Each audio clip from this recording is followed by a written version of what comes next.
ఒక సందర్భంలో దేవుని కుమారులు నరుల కుమార్తెలను చేసుకొనిను అనేటువంటి మాటను కూడా మనం చూస్తాం. వీటన్నిటినీ బట్టి మనకు అర్థమవుతుంది ఏంటంటే దేవునికి వ్యతిరేకమైన జీవితము ఈ మానవుడు తన ప్రయాణములో జీవిస్తూ ముందుకు సాగుతూ ఉన్నాడు.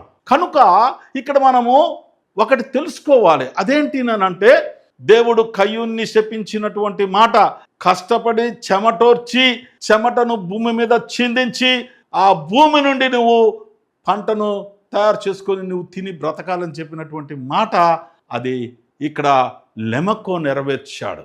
అంతేకాదు మరొక గొప్ప పని చేశాడు లెమకో.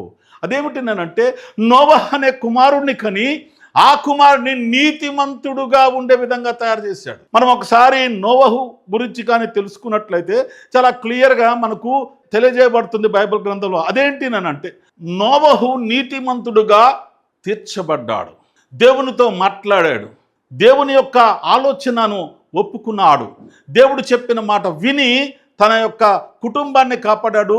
అక్కడ ఉన్నటువంటి పక్షి జంతు జల చరములన్నింటినీ కూడా కాపాడినటువంటి విధానాన్ని మనం చూస్తూ ఉన్నాం.